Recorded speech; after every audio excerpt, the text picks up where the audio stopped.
आज के अपने कार्यक्रम के माननीय अध्यक्ष प्रोफेसर डॉक्टर राजा साहब, इस आत्मीय यूनिवर्सिटी के आत्मीय रजिस्ट्रार जिन्होंने बहुत आत्मीयता से हम सभी का स्वागत किया, फिर विश्व हिंदू परिषद के अपने प्रांत के अध्यक्ष, क्षेत्र के मंत्री, महानगर के अध्यक्ष, प्रांत के सारे पदाधिकारी और आप सभी हिंदुत्वनिष्ठ धर्म प्रेमी देशभक्त भाइयों और बहनों, इस सामाजिक समरसता संगम में आप सभी लोग यहाँ आए, मैं पहले आप सबका स्वागत करता हूँ, आप सबका अभिनंदन करता हूँ। हम भारत माता के सपूत हैं, हिंदू हैं, राम के भक्त हैं और स्वामीनारायण भगवान से प्रेरणा लेकर जो यहाँ काम चल रहा है, तो उसे एक शिक्षा के इस पावन मंदिर में हम सब लोग एकत्रित आए हैं। तो पहले ज़रा उसकी जयकार हम करते हैं। बोलो भारत माता की, हिंदू धर्म की, स्वामीनारायण भगवान की जय श्री राम। जैसे प्रस्तावना में भूपत भाई ने कहा, आज अपने देश के सामने जो अनेक समस्या हैं, उसमें सामाजिक दृष्टि से सबसे बड़ी समस्या जो है वो है छुआछूत की बीमारी। ये फलाने जाति का है इसलिए बड़ा, ये फलाने जाति का है इसलिए छोटा, ये मंदिर में नहीं जा सकता, ये इसके घर पे नहीं जा सकता, वो इनके घर पे जाकर पानी नहीं पी सकते। अपने हिंदू समाज का सबसे बड़ा नुकसान अगर किसी एक अपनी कमी के कारण हुआ होगा या कुप्रथा के कारण हुआ होगा, तो वो कुप्रथा है छुआछूत की, अस्पृश्यता की, सामाजिक भेदाभेद की। वैसे अगर देखा जाए तो हमारे सारे पूजनीय संतों ने सामाजिक समरसता के लिए प्रयत्न किया। जैसे हम सभी को मालूम है कि पूजनीय स्वामीनारायण भगवान उस समय जब सत्संग के लिए जाते थे, तो चाहे पिछड़ा समाज का हो या अनुसूचित जाति का हो, उनके सभी के घरों में जाते थे, सत्संग करते थे, उस बस्ती में करते थे। अपने ही सौराष्ट्र में पूजनीय नरसिंह मेहता जी हो गए, वो तो हरिजन बस्ती में जाकर सत्संग करते थे, उसके कारण कुछ लोगों ने उन पर सामाजिक बहिष्कार भी किया, लेकिन उन्होंने किसी की परवाह नहीं की और बहिष्कार करने वाले बाद में उनके शिष्य बने। भारत में जितने गत 1000 साल में संत हो गए, उन सभी ने इस सामाजिक भेदाभेद के विरोध में आवाज उठाया और समरसता का, समता का भी उपदेश किया। आधुनिक काल में चाहे राष्ट्रीय स्वयंसेवक संघ हो, विश्व हिंदू परिषद हो, स्वामीनारायण संप्रदाय हो, गायत्री परिवार है, आर्य समाज है, ये सभी समरसता के लिए प्रयत्न करते हैं। लेकिन अत्यंत दुखित अंतःकरण से कहना पड़ता है, आज भी ये समस्या अपने देश में बड़े पैमाने पर है।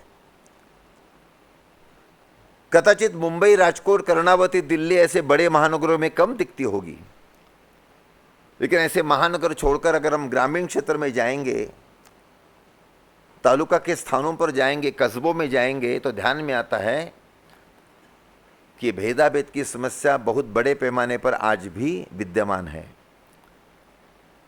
वैसा अगर देखा जाए तो अपना हिंदू धर्म का तत्वज्ञान बहुत महान है। अपनी तत्वज्ञान की विशेषता बताते समय एक वाक्य का उपयोग हमेशा किया जाता है, वो है सर्वम खल्विदम ब्रह्म। सभी में परमेश्वर है। तो सभी में परमेश्वर है माने सभी मनुष्यों में है, सभी प्राणियों में है, पंछियों में है, पेड़ों में, पौधों में, चराचर सृष्टि में परमेश्वर है, सजीव निर्जीव सभी में। इस पोडियम में भी है, इस माइक में भी है, इस दीवार में भी है और इस कुर्सी में भी है। तो अगर सभी में भगवान है, सभी में परमेश्वर है, तो सारे समान हो गए। परंतु हमारा वैसा व्यवहार नहीं है। अगर सभी में परमेश्वर है तो क्या ब्राह्मण में और वैश्यों में ज्यादा भगवान है? पटेलों में, जाटों में, यादवों में उससे कम है। और जो हमारे रोहित बंधु है, वणकर बंधु है, वाल्मीकि बंधु है, उनमें उससे कम है। अगर सभी में परमेश्वर तो सारे समान होने ही चाहिए। परंतु भाइयों बहनों, हमारा तत्वज्ञान अत्यंत श्रेष्ठ है। सभी में परमेश्वर है कहने वाला दुनिया में कोई भी धर्म नहीं है। व्यक्ति में परमेश्वर है, हर चीज में परमेश्वर है कहने वाला केवल और केवल हिंदू धर्म है। इतना उच्च तत्वज्ञान हमारा है। हमारा तत्वज्ञान अत्यंत श्रेष्ठ है, माफ करना, लेकिन हमारा आचरण अत्यंत कनिष्ठ है। जब कथनी और करनी में फर्क होता है ना, तो उसको पाखंड कहते हैं, ढोंग कहते हैं, जो आज भी अपने समाज में बड़े पैमाने पर है। अभी मैं दिल्ली में जरा एक सज्जन को मिलने के लिए गए थे। किस कार्यक्रम में उनको प्रमुख अतिथि बुलाना था, इसलिए दिल्ली के अध्यक्ष के साथ हम गए थे। जैसे हम उनके, और भी 2-3 लोग थे, जैसे हम उनके घर में गए तो उनका जो कुत्ता था वो अल्सेशियन कुत्ता था, तो वो एकदम भौ भौ करके आया। तो हमारे साथ एक कार्यकर्ता थे, उन्होंने कहा अरे, मैंने कहा चिंता मत करिए, मालिक अपने साथ है, वो कुछ नहीं होगा। तो हम बैठ गए उनके डाइनिंग रूम, दीवान खाने में।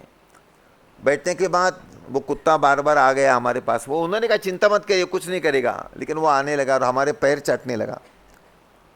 तो वो सब लोग अस्वस्थ हो गए सब। अभी सोफे में तो कोई पैर पलथी मारकर बैठ नहीं सकता। तो उन्होंने कहा चिंता मत करिए, मैं इसको मेरे बेडरूम में लेके जाता हूँ। तो हमारे अध्यक्ष जी ने कहा बेडरूम में क्यों भाई साहब? उन्होंने कहा ऐसा है, ये मेरे बेडरूम में जाने के बाद मेरे बेड पर जब 1 मिनट के लिए बैठता है ना, तब एकदम ये शांत होता है, बकरी जैसा। फिर यहाँ आएगा और अपने इस दीवान खाने में कोने में बैठेगा, फिर हम 1 घंटा भी बैठिए कुछ भी नहीं करेगा। और ऐसा ही हुआ, वो बेडरूम में लेकर गए, 1 मिनट भर बैठे हो गए, 2 मिनट में बाहर आ गए।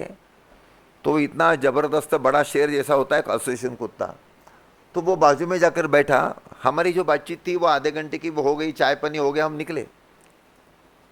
मेरे मन में आया कि कुत्ते हमारे घर में रखते हैं, आप में से भी कुछ लोगों के कुत्ते घर पे हो गए। शहरी क्षेत्र के बड़े लोग डॉबरमन, अल्सेशियन, जर्मन शेफर्ड, इस पते के कुत्ते रखते हैं। हमारा गांव का खेडूत भी अपना देशी कुत्ता अपने पास रखता है। गुवाहाटी में एक चाय बागान के मालिक के पास गया था, तो उनके श्रीमती जी ने कहा कि विनायक जी, 1-2 बिल्लियाँ हमारे पास आई है, वो थाईलैंड से आई है। मैंने कहा अच्छा। और उन्होंने कहा उनको हर एक को जो खुराक देते हैं हम, तो हर एक का जो खुराक है वो 500 रुपये का है, वो बाजार से लाना पड़ता है, बाकी अपना घर का कुछ नहीं खाती। और वो बिल्ली सब जगह घूमती है। आप में से भी कुछ घरों में बिल्ली होगी, ग्रामीण क्षेत्र में तो बिल्ली होती है चूहा खाने के लिए। तो मन में प्रश्न आता है कि बिल्ली को हमारे घर में प्रवेश है, कुत्ते को हमारे घर प्रवेश है। कुत्ता हमारे बेडरूम में जा सकता है, बिल्ली तो हमारे रसोई घर में जा सकती है। परंतु आपको और मुझे भगवान ने जैसा 3.5 हाथ का देह दिया है, मेरे जैसे हाथ, मेरे जैसी आंखें और मेरे जैसे पैर जिसको दिए हैं, वो एक विशिष्ट जाति में उसका जन्म हुआ है, इसलिए उसको हमारे घर में प्रवेश नहीं है। तो जानवरों से भी बदतर व्यवहार हम मनुष्य के साथ करते हैं। जो मनुष्य के साथ मनुष्य जैसा व्यवहार नहीं करता वो मनुष्य नहीं, उसको ही राक्षस कहते हैं। आप कहेंगे भाई साहब हम नहीं ऐसे। अरे आप नहीं है, बाकी तो हिंदू समाज को तय करना है हमें राक्षस बनना है या हमें मनुष्य बनना है। तो सारे हिंदू समाज को मनुष्य बनाने के लिए हम सभी को मिलकर काम करना है। विश्व हिंदू परिषद उसके लिए जन जागरण करती है और हर व्यक्ति का, समाज का गांव गांव में जाकर प्रबोधन करती है कि हम सब एक हैं। जब विश्व हिंदू परिषद का सम्मेलन हुआ था उडुपी में, तब सभी संतों ने मिलकर उद्घोष किया, हिंदवा सोदरा सर्वे न हिंदू पतितो भवेत्। सारे हिंदू एक ही मां के पुत्र पुत्रियां हैं, कोई भी हिंदू पतित नहीं। मम दीक्षा हिंदू रक्षा, मम मंत्र समानता। समानता लाना ये मैंने मंत्र लिया है, उसके लिए मैं काम करूंगा। और इस पद्धति का भाव सारे समाज में हो, संतों में हो। संत अनुसूचित जाति के बस्तियों में जाएं, जनजाति के बस्तियों में जाएं, वहां कार्यक्रम हो जाए। इस नाते से विश्व हिंदू परिषद का प्रयत्न ये चलता है, लेकिन तो भी मैं कहता हूँ, तो भी एक बहुत बड़े पैमाने पर ये समस्या आज भी अपने देश में है। वास्तविक देखा जाए, मैंने बीमारी का शब्द प्रयोग किया, अगर किसी व्यक्ति को कोई बीमारी आ गई तो वो क्या करता है, हम डॉक्टर के पास जाते हैं। मान लो हमें मलेरिया हो गया किसी घर में किसी को, तो हम डॉक्टर के पास जाते हैं। डॉक्टर क्विनाइन की टैबलेट देता है, लेकिन डॉक्टर कहता है कि मलेरिया क्यों हो गया? अरे बारिश के दिनों में आपके घर के आसपास पानी ऐसा जमा रहता है क्या? वहीं तो सारे मच्छर आते हैं। तो आपके घर की और घर के आड़ोस पड़ोस के परिसर की सारी स्वच्छता करो। अगर कहीं पानी जमा हुआ होगा तो वहाँ घासलेट डालो, तो आपको मलेरिया भविष्य में किसी को नहीं होगा। तो क्विनाइन की टैबलेट लेना ये अपना एक इमरजेंसी का।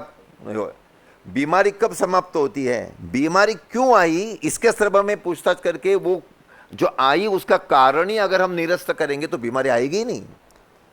तो ये जो अस्पृश्यता की, छुआछूत की बीमारी कैसे आई, पहले थी क्या, नहीं थी? उसके संदर्भ में अगर विचार करते हैं, वेद काल में अगर हम चर्चा करते हैं तो वहां तो अस्पृश्यता की बीमारी थी नहीं। वहां 4 वर्ण थे, ब्राह्मण, क्षत्रिय, वैश्य और शूद्र। और भगवान कृष्ण ने कहा है, चातुर्वर्ण्यम मया सृष्टम गुण कर्म विभागशः। गुण और कर्म के आधार पर मैंने चातुर्वर्ण निर्माण किए हैं। अत्यंत लचीली व्यवस्था थी। ब्राह्मण का बेटा अगर कुछ नहीं करता है तो वो शूद्र बन सकता था, शूद्र का बेटा होशियार है तो वो भी ब्राह्मण या क्षत्रिय बनता था। तो ऐसा कोई भी इस वर्ण से उस वर्ण में जा सकता था। जैसे हम सभी को मालूम है, विश्वामित्र जी, विश्वामित्र जन्मतः क्षत्रिय थे, राजा थे। उन्होंने साधना की, तप किया, वो ब्रह्मर्षि बन गए। भगवान वेदव्यास, तो वेदव्यास जी के पिताजी भले पाराशर ऋषि थे, लेकिन वेदव्यास की मां कौन थी? तो एक केवट की कन्या थी, सत्यवती। आज के जमाने में अगर वेदव्यास का जन्म होता तो हम उनको पिछड़ा कहते, लेकिन वेदव्यास ने सारे वेदों का संपादन किया, उन्होंने महाभारत लिखा, हमने कितना उनको सम्मान दिया। चलो ये तो बात छोड़ो, ऋग्वेद पर जिन्होंने ब्राह्मण ग्रंथ लिखा है, ऐतरेय, वो लिखा है कि इन्होंने तो महर्षि महिदास जी ने, महिदास जी दासी पुत्र थे, उनकी माँ का नाम था इत्रा, तो अपने माँ के नाम से उन्होंने ग्रंथ लिखा, इसलिए उसका नाम हो गया ऐतरेय। लेकिन मैं आपको और एक बात बताना चाहता हूँ, वेदों में जिनकी ऋचाएं हैं उसमें एक ऋषि है, उनका नाम है सत्यकाम जाबाल। सत्यकाम जाबाल जब छोटे थे तब उनकी माँ उनको एक गुरु के पास लेके गई। माँ अंदर नहीं आई, माँ ने उसको अकेले को भेजा, आप जाइए आश्रम में। वो गुरु के सामने खड़ा हो गया। गुरु ने पूछा, आपका नाम क्या? उसने कहा, मेरा नाम जाबाल। अच्छा, तो तुम्हारे पिताजी का नाम क्या है? उसने कहा, मुझे मालूम नहीं। अच्छा, तो तुम्हारा गोत्र कौन सा है? उनका, वो भी मुझे मालूम नहीं। तो किसके साथ आया? मेरी माँ के साथ आया। माँ को पूछो। वो माँ के पास गया कि गुरु ये पूछ रहे हैं। जाबाला ने उत्तर दिया, उसकी माँ का नाम जाबाला, कि अपने गुरु को कहो कि मेरी माँ ने इतने पुरुषों के साथ सेवा की है और इतने पुरुषों के साथ उसका संबंध आया है, कौन मेरा पिता है और कौन कौन सा मेरा गोत्र है वो नहीं बता सकती। वो गणिका थी। तो जाबाल ने यही बात अपने गुरुदेव को कहा। गुरुदेव ने कहा, तुम्हारी माँ भी धन्य है और तू भी धन्य है, आप दोनों झूठ नहीं बोले, आज से तुम्हारा नाम सत्यकाम जाबाल। तो एक गणिका का बेटा शिष्य बना, 12 साल साधना की और इतना बड़ा ऋषि बन गया कि उनकी रुचाएं वेदों में है। इस पद्धति की लचीली व्यवस्था उस समय भारत में थी। तो ये इस पद्धति की कुप्रथा कैसे आई होगी? देखो, अभी इस साल, अगले साल 2025 में जनवरी फरवरी मास में प्रयाग में कुंभ है, महाकुंभ है। अपने देश में 4 जगह कुंभ होता है, प्रयाग, हरिद्वार, नासिक, उज्जैन, हम सभी को पता है। हजारों साल से कुंभ में जाकर स्नान की परंपरा अपने देश में है। लेकिन हिंदुस्तान के इस सारे कुंभ में कहीं भी जाति के आधार पर स्नान की व्यवस्था नहीं है। भाई सवेरे केवल सवर्ण स्नान करेंगे, दोपहर को केवल पिछड़े स्नान करेंगे और शाम को अंधेरा पड़ने के बाद अनुसूचित जाति के लोग स्नान करेंगे। इस घाट पर केवल यही स्नान करेंगे, इस घाट पर केवल यही स्नान करेंगे। हिंदुस्तान में कहीं भी नहीं। क्यों नहीं? कुंभ की परंपरा जब हजारों साल पहले शुरू हो गई तब इस पद्धति की स्थिति थी ही नहीं, उसके कारण स्थिति आई। अगर उस समय जातीयता होती, भेद होते, तो वो स्थिति आ जाती, तो वो नहीं थी। तो ये कब आ गई? इसके संदर्भ में पूजनीय डॉक्टर बाबा साहब अंबेडकर जी ने बहुत कुछ बातें लिखी है। तो मैं उनकी कुछ 4-5 बातें केवल आधा मिनट में बताता हूं।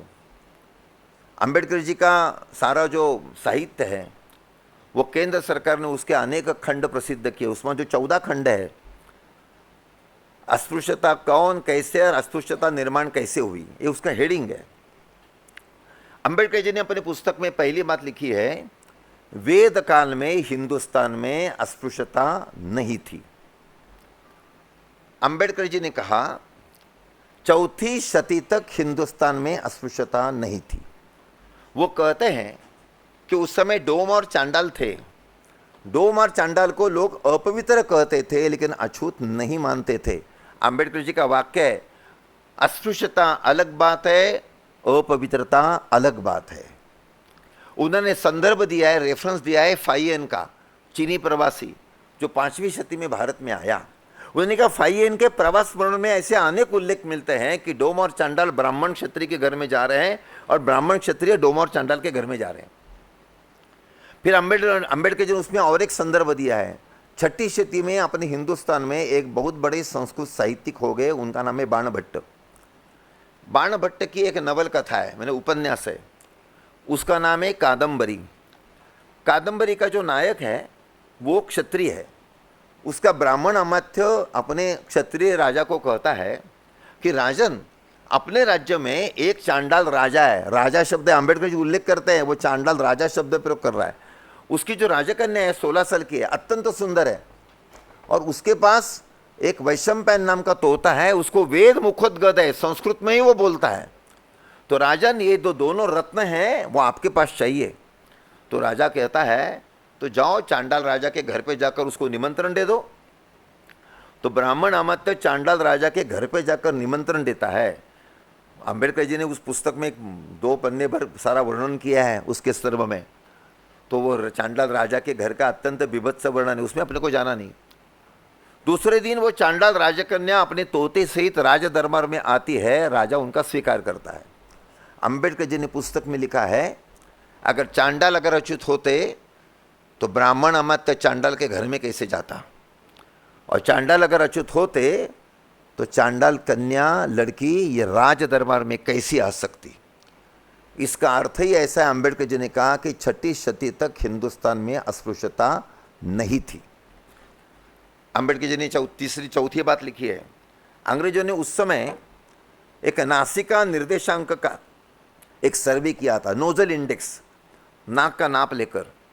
वो जो सारा सर्वे किया सारे भारत का, उसकी रिपोर्ट प्रसिद्ध हो गई। उसका रेफरेंस दिया अंबेडकर जी ने अपने पुस्तक में।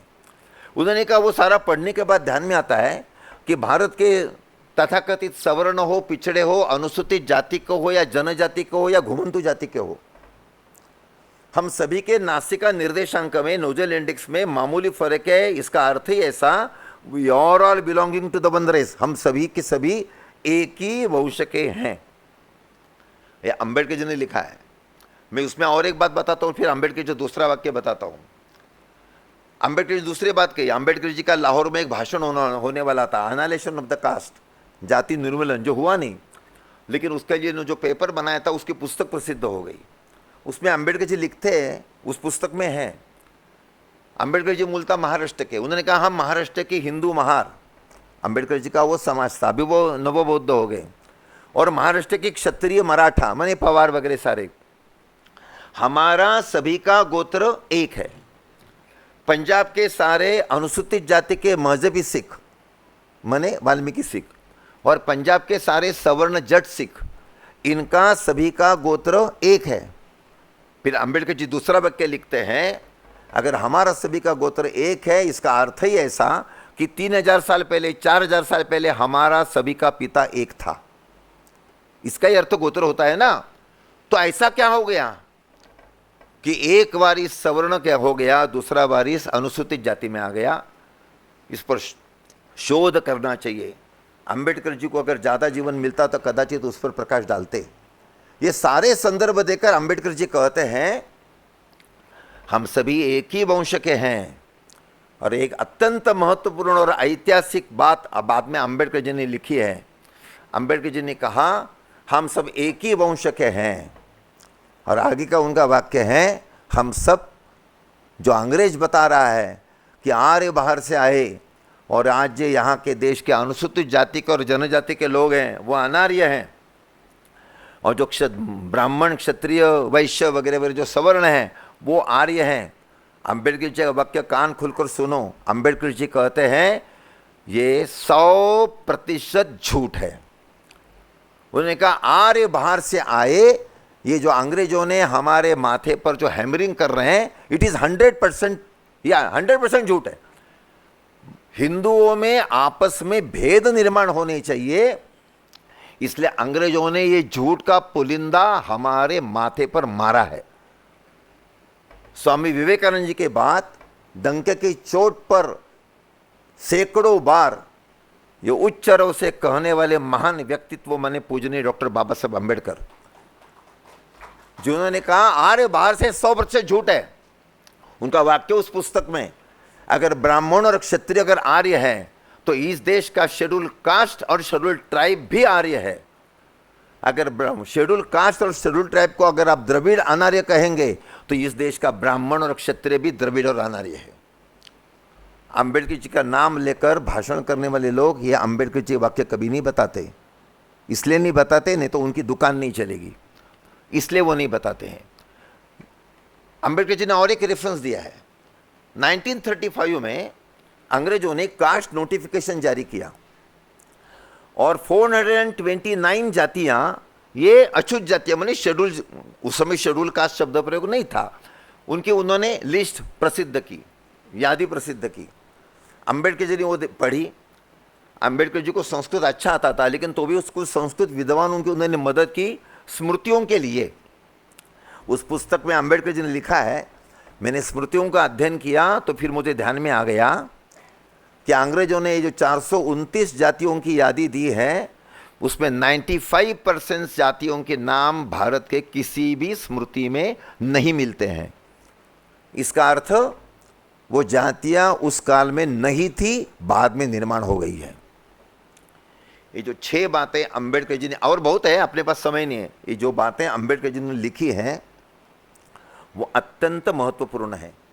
इसका सारा अध्ययन विश्व हिंदू परिषद के उस समय के जो कार्याध्यक्ष थे, बाद में अध्यक्ष बन गए और राम मंजूर मियां आंदोलन के सेनापति थे, श्रद्धेय स्वर्गीय माननीय अशोक जी सिंघल, उन्होंने सभी चीज़ों का अध्ययन किया। और फिर अशोक जी, उनका संतों के साथ बहुत व्यापक संपर्क था। सारे शंकराचार्य, आचार्य महामंडलेश्वर, अन्य संप्रदायों के प्रमुख अशोक जी मिलते थे। अशोक जी मिलने के लिए जाते थे तो सभी को 1-2 प्रश्न पूछते थे कि महाराज जी बताइए, अपने देश के कौन से ग्रंथ में लिखा है कि अमुक अमुक जातियां ये अछूत है? कोई भी संत उत्तर नहीं दे पाए। उन्होंने कहा ऐसा कहीं भी नहीं। फिर ये प्रथा कब से शुरू हो गई, इसके संदर्भ में कोई जानकारी है क्या? सभी संतों ने कहा हमारे पास कोई जानकारी नहीं है। अशोक जी कुछ विद्वानों को भी मिले, कुछ हिस्ट्री के प्रोफेसर्स को मिले, सबके साथ वो इस पद्धति की चर्चा करते थे कि जिनको सामाजिक के संदर्भ में जानकारी है। उस समय प्रयाग के यूनिवर्सिटी के जो इतिहास विभाग के एचओडी थे डॉक्टर के.एस. लाल, उनकी भेंट हो गई। के.एस. लाल ये मध्ययुगीन इतिहास के काफ़ी बड़े एक्सपर्ट माने जाते हैं, विशेषता इस्लाम के। उनकी 25-30 हिस्ट्री की पुस्तकें हैं। उन्होंने अपनी एक पुस्तक माननीय अशोक जी को दी। उस पुस्तक का नाम है the growth of scheduled tribes and scheduled caste in medieval India. मध्ययुगीन भारत में अनुसूचित जाति और जनजाति की बढ़ोतरी कैसे हुई। अशोक जी ने वो पुस्तक पढ़ी और उसके बाद डॉक्टर के.एस. लाल के साथ उनका 2 बार लंबा सिटिंग में वार्तालाप हो गया और भी कुछ लोगों के साथ उन्होंने चर्चा की। और 17 अप्रैल 1994 सातन पासी के जयंती की निमित्त प्रयाग में एक कार्यक्रम था विश्व हिंदू परिषद के द्वारा। उस समय माननीय अशोक जी का भाषण हुआ और उस भाषण में माननीय अशोक जी ने कहा कि हिंदुस्तान में जो छुआछूत की जो बढ़ोतरी हो गई वो इस्लाम के आक्रमण के बाद हुई है, पहले नहीं थी। Doctor KS. लाल की जो पुस्तक है उस पुस्तक में उसके 50 से ज़्यादा उदाहरण उन्होंने दिए हैं। के.एस. लाल जी ने पहले सबसे बताया। आप कहेंगे क्या बात करते हो, इसका कोई आपके पास प्रूफ है या ऐसे हवा में उड़ता जाए बात कर रहे हैं?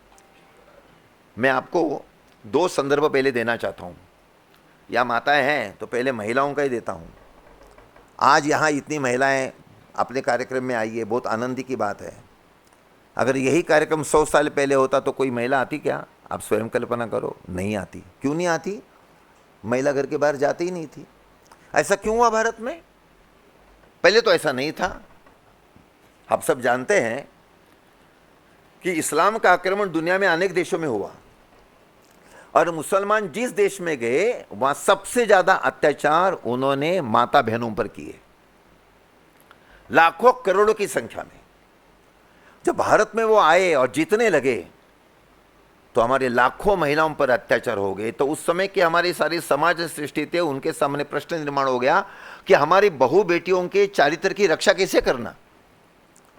और उन सभी ने मिलकर निर्णय लिया होगा कि हमारी महिलाएं बाहर न जाएगी। पहले हमारी सारी महिला पढ़ी लिखी होती थी। 27 महिला ऋषियों की ऋचाएं वेदों में हैं, इतनी पढ़ी लिखी महिला थी।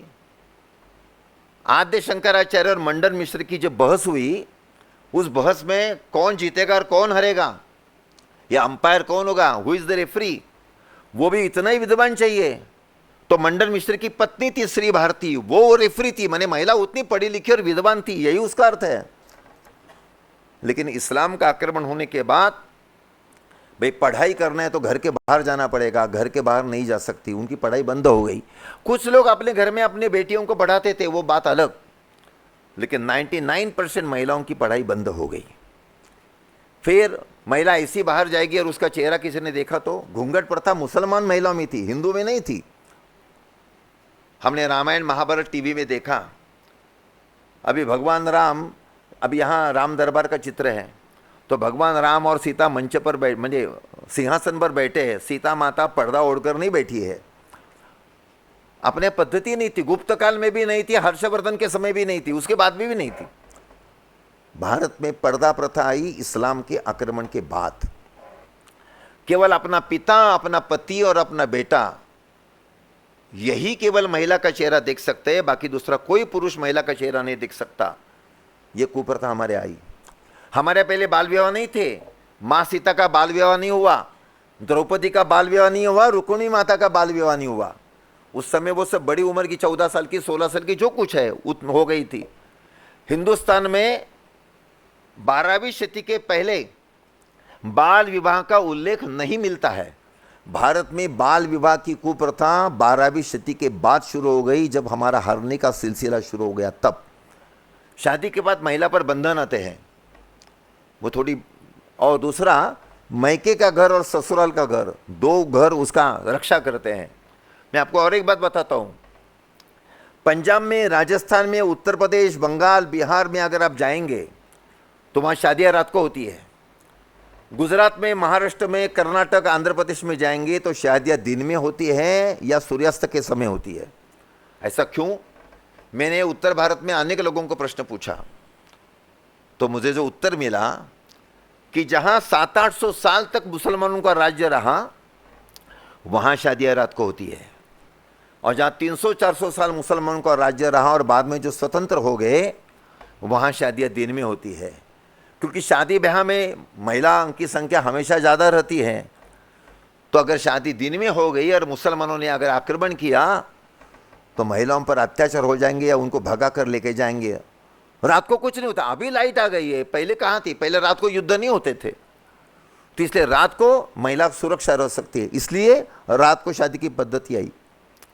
मैंने चारों बातें इसलिए बताई, ये महिलाओं के संदर्भ में ये चारों कुप्रथाएं आज नहीं है, लेकिन जो आई इस्लाम के आक्रमण के बाद आई, पहले नहीं थी। अभी हम सब देखते हैं कि दुनिया में लगभग 200 देश हैं, उनमें से 100 से ज्यादा देशों में हिंदू संस्कृति के चिन्ह मिलते हैं। कैसे मिलते हैं? तो 1000 साल पहले, 1500 साल पहले, 3000 साल पहले हमारे पूर्वज कुर्नुमन तो विश्व मरियम का जप करते हुए पानी के जहाज में बैठकर दुनिया के अनेक देशों में गए। हिंदू संस्कृति का विश्व संचार हो गया, सारी दुनिया में है। वो पानी के जहाज में बैठे गए। 14वीं शताब्दी में ऐसे क्या हो गया कि पानी माने सागर पार नहीं करना, ये बंधन आ गया। 13वीं शताब्दी तक हम सारी दुनिया में घूमते थे। 14वीं शताब्दी में क्या हुआ? 14वीं शताब्दी में आधा भारत मुसलमानों के कब्जे में गया और सागर पार नहीं करना, ये बंधन आ गया। उसके पहले नहीं था। ये बात हम सभी लोगों ने ध्यान में रखना चाहिए। ये सारी चीजें ना, ये डिफेंसिव सिस्टम कहते हैं ना। अभी क्रिकेट चल रहा है, तो क्रिकेट में 2 पद्धति के बैट्समैन होते हैं, एक फ्रंट फुट पर खेलता है, एक बैक फुट पर खेलता है। तो ये जो है ना, वो बैक फुट पर खेलने जैसा समाज है। कुछ लोग ऐसा है कि जो डिफेंसिव सिस्टम अपनाते हैं, स्वयं होकर आक्रमण नहीं करेंगे, उसने आक्रमण किया तो हम डिफेंस करेंगे, इस पद्धति की बात होती है। उसमें कभी कभी गड़बड़ होती है। सेकंड वर्ल्ड वॉर में जर्मनी ऑफेंसिव था, आक्रामक था, और फ्रांस ने डिफेंसिव सिस्टम अपनाई, फ्रांस हार गया। चलो, मुझे वो कहना नहीं है, हमारे पूर्वजों ने उस पद्धति का विचार किया होगा, ऐसा आज लगता है। देखो, जैसे कछुआ होता है, कछुआ पर अगर किसी ने आक्रमण किया तो कछुआ अपना मुंह, गर्दन, अपने पैर सिकुड़ लेता है और ऊपर रहती है उसके ढाल जैसी पीठ, चाहे कितने भी आक्रमण करो। ऐसा हमारे उस समय के पूर्वजों ने किया होगा। उन्होंने अपने ऊपर बंधन डाले और बंधन डालने के बाद संकुचित होता है। पानी का प्रवाह जब बहता है ना, तो वो शुद्ध रहता है, और पानी का प्रवाह जब रोका जाता है ना, तो उसमें अशुद्धता आती है। तो बंधन के कारण हमारे यहां कुछ पद्धति की समस्याएं निर्माण हो गई, संकुचितता आई, जन्मजात जाति व्यवस्था आने अनेक चीजें आ गई। उसके कारण ये सारी चीजें अपने पास आई होगी, ऐसा हम कह सकते हैं। तो भी आप मुझे प्रश्न पूछेंगे कि ठीक है, आपने ये बताया, लेकिन किसी समाज का उदाहरण बता दो, ये जो आप बता रहे हो। अपने पास समय कम है, मैंने ऑलरेडी अभी जो मैंने 5 मिनट ज़्यादा हो गए, मैंने जो तय किया था उसमें। अभी देखिए, मैं आपको 2 समाज का केवल उदाहरण देता हूँ। एक है, पहला समाज में उदाहरण तो वाल्मीकि समाज। अपने हिंदुस्तान में अभी 100-200 साल में शौचालय की पद्धति शुरू हो गई। अभी तो गांव-गांव में शौचालय बन गए, लेकिन 100 साल पहले क्या था? सारे लोग प्रातर्विद के लिए गांव के बाहर जाते थे, राजा महाराजा भी जाते थे, उनके लिए व्यवस्था रहती थी। तो सारे लोग बाहर ही जाते थे, तो सफाई का कोई विषय ही नहीं आता था। अपने घर की सफाई और अपने घर के सामने प्रांगण की सफाई वो तो घर के लोग ही करते थे, महिला पुरुष सब करते थे। किसी बाहर मजदूर की लाने की आवश्यकता नहीं थी। लेकिन मुस्लिम महिलाएं घूंघट में रहती थी, इसलिए वो बाहर नहीं जाती थी। पहले तो कोई प्रॉब्लम था ही नहीं, लेकिन जब हमारा हरने का सिलसिला शुरू हो गया, पृथ्वीराज चौहान हरने के बाद, तो लाखों की संख्या में हिंदू मारे गए, लाखों की संख्या में हिंदू गुलाम बने, और लाखों की संख्या में हिंदू जबरदस्ती से उनको मुसलमान बनाया गया। तो महिला भी बनी, तो जो महिलाओं को मुसलमान बनाया गया वो भी घूंघट में आ गई, उनका बाहर आना जाना बंद हो गया। इक्का दुक्का मुसलमान भी उस समय बाहर जाना डरता था कि सब दिन में मैं हिंदुओं पर अत्याचार करता हूं और इस स्थिति में अगर कोई हिंदू मुझे मारने के लिए आए तो क्या होगा, तो वो भी डरता था। तो घर में ही शौचालयों की व्यवस्था करनी पड़ी, तो गंदगी बढ़ने लगी, तो कौन साफ करेगा? तो जो हिंदू गुलाम बन गए थे उनको मार मार कर लाया गया और उनके सामने शर्त रखी गई, या तो इस्लाम का स्वीकार करो, और मुसलमान नहीं बनना है तो हमारे घर की सफाई करो। और भाइयों बहनों, एक गर्व की बात है, हमारे हजारों लाखों पूर्वजों ने इस्लाम का स्वीकार करने के लिए इनकार किया, महिला उठाने के काम का स्वीकार किया। उनके स्वाभिमान का भंग हो गया, लेकिन उन्होंने कहा मैं कोई भी काम करूंगा, लेकिन एट एनी कॉस्ट मैं हिंदू धर्म नहीं छोड़ूंगा। पहले उनको मेहतर कहते थे, आज हम सब उनको वाल्मीकि सफाई कर्मी कहते हैं। हमारे सफाई कर्मियों के गोत्र क्या है? चौहान है, राठौड़ है, परमार है, गहलोत है, सोलंकी है। ये किसके गोत्र है? ये सारे गोत्र क्षत्रियों के हैं। हिंदी में एक उपन्यास है, उपन्यास मैंने नवलकथा, नाचो बहुत गोपाल, अमृताल जी नागर जी क्या है, उनको साहित्य अकादमी का पुरस्कार मिला, वो वाल्मीकि समाज पर है। उन्होंने इसमें 27 गोत्रों की जानकारी दी है। उसमें 25 गोत्र क्षत्रियों के हैं, 2 गोत्र ब्राह्मणों के हैं। वाल्मीकि समाज के जितने गोत्र है उसमें 20% गोत्र ब्राह्मणों के हैं, 80% गोत्र क्षत्रियों के हैं। आप देखिए 1000 साल पहले हिंदुस्तान के किसी भी पुस्तक में सफाई कर्मी, जो पहले जो शब्द प्रयोग मेहतर, अभी भंगी करना उचित नहीं है, मैंने कानूनी दृष्टि से अपराध है इसलिए मैं उस शब्द का उपयोग नहीं किया, उस पति का शब्द किसी भी पुस्तक में नहीं मिलता है। क्यों नहीं मिलता है? 200 साल पहले दुनिया के किसी भी भाषा में मोटरसाइकिल नाम का शब्द नहीं मिलता है। क्यों नहीं मिलता है? 200 साल पहले मोटरसाइकिल थी ही नहीं। जब वस्तु का अस्तित्व नहीं होता है तब भाषा में शब्द नहीं आता। 1000 साल पहले ये शब्द इसलिए नहीं थे क्योंकि वो जाति का अस्तित्व ही नहीं था। वो जाति बाद में निर्माण हो गई है। देखो हमारी तो बात छोड़ो, पंडित जवाहरलाल नेहरू जब प्रधानमंत्री थे तो एक कांग्रेसी गांधीवादी नेता थे डॉक्टर KR मलकानी।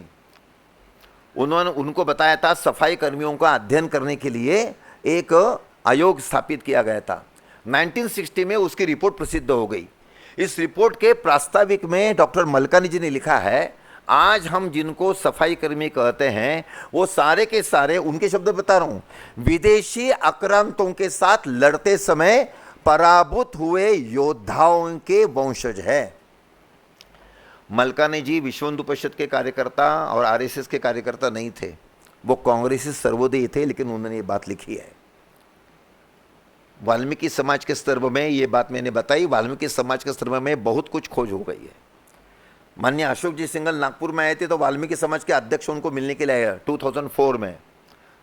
उनका नाम चौहान था। वो अपने साथ सारी 35 पीढ़ियों की जानकारी, उनके चारण भी आए थे उनके साथ, और उन्होंने कहा कि 35 पीढ़ी पहले बूंदी के फलाने जगह के हम कैसे जागीरदार थे। वो जो चारण ने सब बता दिया। एक एक्सपर्ट थे अशोक जी के साथ उनको मिलने का, उन्होंने कहा ये बात बोल रहे हैं ना, वो सही बोल रहे हैं। वही बात है रविदासी जैसा, जहां गुजरात में हम उनको रोहित समाज कहते हैं। अपने भारत में पहले हमारे ऋषि मुनि, मुझे एक ने प्रश्न पूछा, ऋषि मुनि तो व्याघ्राजिन मुगराजिन बनाते थे, आप कैसे कहते हैं वहां नहीं थे? तो हमने कहा कि व्याघ्राजिन मुगराजिन बनाते थे तो कोई हमारा चर्मकार समाज का बंधु वहां आश्रम में जाता था क्या बनाने के लिए? नेचुरल डेथ से जो कोई हिरण या शेर मरता था तो मरे हुए उसका चमड़ा निकालना, वो सुखाना, ये काम वो ऋषि मुनि, उनके शिष्य, उनकी गुरु पत्नी वगैरह जो है वही सब करते थे। हमने किसी ऋषि मुनि को चर्मकार नहीं कहा। एक बात ध्यान में रखना, अरबस्तान में सारा रेगिस्तान है, वहाँ न चावल होता है, न गेहूँ होता है, न दाल होती है। उनका खाना क्या है? भेड़ बकरी का मांस खाना और ऊँटनी का दूध पीना, वो उनका खाने पीने का विषय है। उनको हर रोज चाहिए खाने के लिए, बाकी कुछ नहीं है। उनके पास कुछ संपन्न अरब भारत से इंपोर्ट करते होंगे। उनके यहाँ न रेशम होता था, न सूत माने कॉटन होता था। चमड़े के अधोवस्त्र पहनते थे। कोई संपन्न अरब भारत से इंपोर्ट करते होंगे। तो उनकी जो सारी चमड़े की सभ्यता है, जब भारत पर आक्रांता इस बांधकर आए और जीतने लगे तो अपनी जो चमड़े की सभ्यता है वो उन्होंने हमारे ऊपर ला दी। देखो भारत में भी नॉनवेज खाने वाले आज तो बहुत है, पहले भी थे, लेकिन आज हर रोज नॉनवेज खाते हैं। पहले कोई भी क्षत्रिय भी हर रोज नॉनवेज नहीं खाता था। हाँ, मच्छी मारी करने वाला मछली खाता होगा या जंगल में रहने वाला कोई खाता होगा, लेकिन क्षत्रिय भी कभी शिकार करने के लिए जाता था तब कोई हिरण मारा, कोई सुअर मारा और फिर उसका मटन बनाया और खाया, यही होता था। हर रोज खा रहे हैं, मुर्गी काट रहे हैं, ऐसा तो कभी नहीं होता था। परंतु उनको तो हर रोज चाहिए। इस्लाम के आक्रमण के बाद 12वीं शताब्दी के बाद अपने भारत में 1000 गुना पशुओं की हत्या शुरू हो गई। हत्या कौन करेगा? जीता हुआ मुसलमान नहीं। हारे हुए और गुलाम बने हिंदुओं को हिंदू धर्म में रहने के शर्त पर वो काम करना पड़ा, जिनको आज हम खटिक कहते हैं। अपने भारत में ले चमड़े का उपयोग नहीं था, चमड़ा हमारे निषिद्ध था। आज भी हम दक्षिण में अगर जाते हैं, आप कन्याकुमारी के मंदिर में जाएं, काची कामकोटी में जाएं, वह चमड़े की पर्स और चमड़े का बेल्ट पहनकर अंदर जा नहीं सकते। हमारा चमड़ा निषिद्ध था, आज भी अनेक जगह है। अरबस्तान में, मैं आपको और एक बात बताता हूं, 1000 साल पहले अपने देश में चमड़े के जूते की पद्धत नहीं थी, अरबस्तान में थी, क्योंकि चमड़ा यही उनका सब कुछ था। हमारे यहाँ नहीं थी। हमारे यहाँ कुछ 1-2% लोग लकड़ी के खड़ाऊ पहनते थे, बाकी लोग नहीं पहनते थे। आप कहेंगे क्या बात करते हो, क्या 10 साल पहले हम किसी को मालूम था कि कबड्डी भी जूते पहनकर खेली जाती है? मुझे तो मालूम नहीं था। कबड्डी प्री लीग शुरू होने के बाद हमें पता चला। 50 साल पहले हमें मालूम था कि कुश्ती भी जूते पहनकर खेली जाती है? हमें तो मालूम नहीं था। कुश्ती माने वो तो मिट्टी में खेली जाती है, ये ऐसी कैसी कुश्ती? देखो, मैं तो मुंबई का रहने वाला हूँ, लेकिन बारिश के समय कक्षा 7वीं तक, मुझे याद नहीं आ रहा है कि कक्षा 7वीं तक बारिश के दिनों में हम चप्पल पहनकर कभी स्कूल में गए। अभी मैं आंध्र प्रदेश में गया था, हमारे एक ज्येष्ठ कार्यकर्ता हमारे राघोलू जी, वो 80 साल के हैं, तो वो मेरे साथ घूम रहे थे, तो वो बिना चप्पल जूते। अरे मैंने कहा राघोलू जी चप्पल? अरे गांव में है ना, गांव में कोई चप्पल जूता नहीं पहनता है, कभी आवश्यकता बाहर जाना है तो पहनते हैं, हम ऐसे ही पहनते हैं। तो हमारे वो पद्धति नहीं थी। शिवाजी के मौला बिना चप्पल जूता ही लड़ते थे, उनके पास कुछ इस पद्धति की बात नहीं थी, तो हमारे वो सिस्टम नहीं थी। चमड़े के जूते की पद्धत 12वीं शती के बाद अपने हिंदुस्तान में बड़े पैमाने पर शुरू हो गई है, पहले नहीं थी। तो मुसलमान आने के बाद इतने बड़े पैमाने पर लाखों की संख्या में पशु कटने लगे, तो फिर उनका चमड़ा उतारना है, सुखाना है, उसकी वस्तुएं बनाना है, काम कौन करेगा? हरे हुए गुलाम बने हिंदुओं को मजबूरी में वो करना पड़ा। अभी वो चमड़े का तो उसको बदबू आती है, तो काम करने वाले लोगों ने कहा आप जरा बाहर जाओ, हमारे पड़ोस में मत रहो, तो उनको दूर जाना पड़ा। वो गांव से अलग हो गए, धीरे धीरे अछूत बन गए, जिनको आप रोहित कहते हैं या रविदासी कहते हैं। मैंने केवल 2-3 जातियों का उल्लेख किया, लेकिन भाइयों बहनों, ये सभी के संदर्भ में इस पद्धति का विचार हो सकता है। हमारे लालू प्रसाद यादव कहते हैं हम भगवान कृष्ण के वंशज है। अरे भगवान कृष्ण तो क्षत्रिय थे और ये तो पिछड़े हैं, तो क्षत्रिय यादव पिछड़े कैसे हो गए? कुछ तो हो गया होगा ना।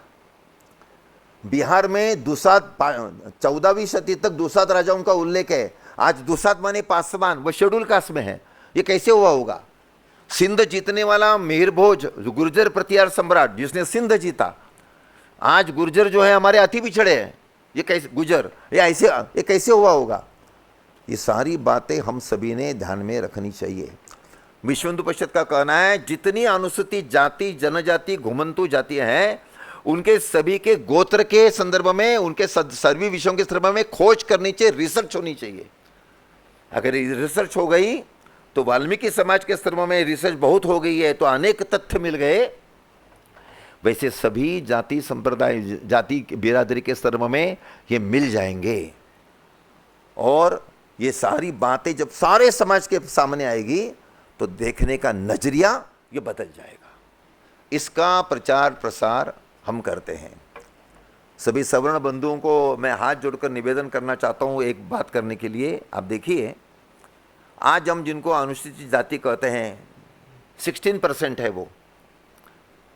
ये 16% लोग अगर उस समय इस्लाम के अत्याचार के कारण इस्लाम का स्वीकार करते तो क्या होता? आज अपने भारत में 16% मुसलमान हैं, जिनकी आबादी है 22 करोड़, और 16% अगर मुसलमान बनते तो हिंदुस्तान में मुसलमानों की आबादी हो जाती 44 करोड़। अब जरा कल्पना कीजिए क्या होता। अभी 22 करोड़ ही तो क्या हम भुगत रहे हैं, अगर 44 करोड़ होते तो क्या होता? कल्पना करिए। ये तो जो छोड़ो, 1947 में जब अपने देश का विभाजन हो गया तब अपने हिंदुस्तान में 23% मुसलमान थे। अगर उस समय ये 16% ऐड करते हैं, अगर 39% मुसलमान होते तो क्या होता? आधा भारत पाकिस्तान बनता। भाइयों बहनों, आज अब हिंदू इस नाते से जीवित है, धार्मिक सांस्कृतिक कार्यक्रम करते हैं, पूजा करते हैं, उत्सव बड़े पैमाने पर मनाते हैं। हम जिनको अनुसूचित जाति इस नाते से उपेक्षा से और अपमान की भावना से देखते हैं, उनके त्याग और बलिदान के कारण अपने धर्म की रक्षा हुई है, हमने कभी नहीं भूलना चाहिए। हमारा तो कहना है, अंग्रेजों के विरोध में स्वतंत्रता के लड़ने वाले को हम स्वतंत्रता सैनिक कहते हैं। धर्म की रक्षा करने के लिए जिन्होंने इतना त्याग किया, वो सारे के सारे धर्म योद्धा है, और उनको धर्म योद्धा मानकर हम सभी ने उनको सम्मान देना चाहिए। ये विश्व हिंदू परिषद का आग्रह है सारे समाज को। इसका प्रचार प्रसार विश्व हिंदू परिषद करती है। फिर आप कहेंगे तो इसका अर्थ सारा जो गलतियां हैं वो मुसलमानों की हो गई। मैं कहता हूँ केवल 50% या उससे भी ज़्यादा दोषी हम हैं। अरे मुसलमान राजाओं ने भले उन पर अत्याचार किए इसलिए उनको ये जीवन आया, हमने उनकी बात क्यों मानी? हमारे सारे संत महंत ने उस सारे अस्पृश्यता के विरोध में जागरण किया।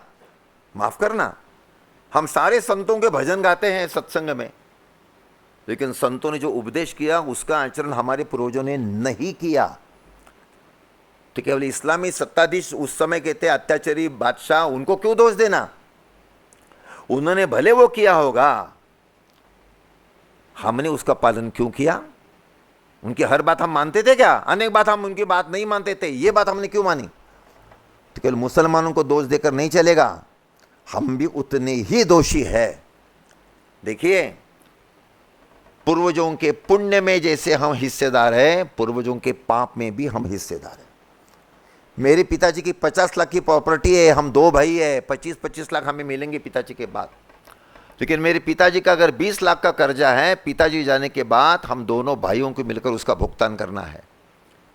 तो हमारी भी जिम्मेदारी है, हमारा व्यवहार उस पद्धति का होना चाहिए। उस नाते से हम सभी ने प्रयत्न करना चाहिए। विश्व हिंदू परिषद उसके लिए प्रयत्न करती है। हमारा जो आह्वान है वो मैं केवल बताता हूं संक्षेप में। बड़ी जाति छोटी जाति ये शब्द प्रयोग हमने करना बंद करना चाहिए। कोई बड़ा नहीं, कोई छोटा नहीं। आप तथाकथित कहो, तथाकथित सवर्ण, तथाकथित अनुसूचित जाति। आप ये बड़े जाति का और छोटी जाति का है, इसका कहना ही अर्थ है कि आप में कुछ भेद है मन में। हम नहीं कहेंगे। जाति के आधार पर भारत की सभी भाषाओं में वाक् प्रचार है, वर्ब्स है और कहावतें हैं। तो जाति के आधार पर जितनी कहावतें और वाक् प्रचार है उसका उपयोग हम नहीं करेंगे। हम तय कर सकते हैं। महर्षि वाल्मीकि जी के वाल्मीकि समाज के नहीं है, सारे हिंदू समाज के हैं। अरे उन्होंने रामायण नहीं लिखी होगी तो भगवान राम की जानकारी हमें कैसे मिलती? वो एक समाज के नहीं है, सारे हिंदू समाज के हैं। संत रविदास सारे हिंदू समाज के हैं, वो एक समाज के नहीं है। संत रविदास जी को जब सिकंदर लोदी ने गिरफ्तार किया था तो उस समय संत रविदास जी को उन्होंने कहा कि आपने कुछ मुसलमानों को हिंदू बनाया है, इसकी आपको मृत्युदंड है। तो संत रविदास वाणी में उनके कुछ भजन हैं, उसके एक भजन का एक वाक्य बताता, वो कहते हैं, चोटी शिका कभी नहीं त्यागू, वस्त्र समेत देह बले त्यागू। मैं देह त्याग कर सकता हूं लेकिन मेरे धर्म का त्याग नहीं करूंगा। वेद धर्म कभी नहीं त्यागू, जो गले चले कटार। आप मेरे गले पर कटार चला सकते हैं लेकिन मैं मेरा धर्म का नहीं छोड़ूंगा। ये बात उन्होंने कही। अपने संदर्भ में उनके एक वाक्य है उसी रविदास वाणी में, वो लिखते हैं, जाके सब ढोर ढोवत वाराणसी आस पासा, आचार्य सहित विप्र करी दंडवत तीन तनय रविदास दासानु दासा। माने आज हमारे रविदासी जात भाई मरे हुए पशुओं को ढो रहे हैं, लेकिन कुछ साल पहले काशी के विद्वान ब्राह्मण हमारे पूर्वजों को प्रणिपात माने नमस्कार करते थे। संत रविदास जी का गोत्र है पिप्पल, उनका वंश है चौवर, चौवर वंश क्षत्रियों का है। तो संत रविदास जी जो हैं वो क्या केवल रविदास जी समाज के हैं? वो सारे हिंदू समाज के हैं। डॉक्टर बाबा साहब आम्बेडकर सारे हिंदू समाज के हैं। तो इनकी जो जयंती के कार्यक्रम होते हैं उसमें सारे हिंदुओं ने सहभागी होना चाहिए। सारे हिंदू समाज ने कहा दीज आर आवर आइकॉन है, हम हमारे आदर्श है। उनकी जयंती के कार्यक्रम में हम सभी लोग जा सकते हैं। हमारे अड़ोस पड़ोस में जो हमारे ऐसे बंधु हैं, हम नौकरी करते हैं, व्यवसाय करते हैं, अपने मित्र हैं, कॉलेज में, स्कूल में, तो उसमें जो हमारे ऐसे शेड्यूल कास्ट के हैं, क्या उनके घर में हमारा आना जाना हो सकता है? होना चाहिए। विश्व हिंदू परिषद कहती हिंदू परिवार मित्र योजना, माने हमारा परिवार ये और किसी एक अनुसूचित जाति के परिवार को हमने मित्र बनाया। केवल अपना अकेले नहीं है, परिवार सहित हम भी वहाँ जाते हैं, परिवार सहित सब वो समाज भी हमारे पास आता है। ये इंटरेक्शन शुरू होना चाहिए, आना जाना, तो भी अनेक बदल हो सकता है। विश्व हिंदू परिषद सेवा का काम करती है, साधु संत के प्रवास उसमें आयोजित करती है। 2005 में संत रविदास चेतना यात्रा विश्व हिंदू परिषद ने निकाली 15 दिन की चित्तौड़ में, क्योंकि संत रविदास जी की शिष्या थी संत मीरा और इसलिए उनकी समाधि है वो चित्तौड़ में है। तो चित्तौड़ से काशी तक ऐसी 15 दिन की संत रविदास चेतना यात्रा निकाली थी। ऐसे अनेक कार्यक्रम, तो ऐसे जो कार्यक्रम होते हैं उस सारे कार्यक्रमों में हमारी भी सहभागिता जो होनी चाहिए, हम उस नाते से प्रयत्न करेंगे। हम जहाँ रहते हैं वह शेड्यूल कास्ट के बच्चों के छात्रावास है, क्या हम वहाँ जा सकते हैं? किसी त्योहार के दिन उस बच्चों को हमारे घर में हम भोजन के लिए बुला सकते हैं, हम ये कर सकते हैं। हमारा जो गांव है उस गांव के कोई भी हो, सभी मंदिरों में सभी को प्रवेश है, सभी कुओं में सभी को पानी मिलता है, और किसी भी स्मशान भूमि में कोई किसी का भी मृत्यु हो गया तो सभी का अंतिम संस्कार उसके हो सकता है। ऐसी मेरे गांव में स्थिति आनी चाहिए, क्या मैं उसके लिए प्रयत्न कर सकता हूं? कर सकता हूं। ऐसी कुछ छोटी छोटी बातें भी अगर हम सब लोग अगर मिलकर करेंगे तो सामाजिक समरसता का जो हमारा सभी का मिलकर जो लक्ष्य है वो निश्चित रूप से पूरा होगा। आप सब लोग इसका थोड़ा सा अंतर्मुख होकर विचार करेंगे और बाद में क्रियान्वयन भी करेंगे, ऐसा मैं विश्वास व्यक्त करता हूं और मेरे वाणी को भी विराम देता हूं। जय श्री राम।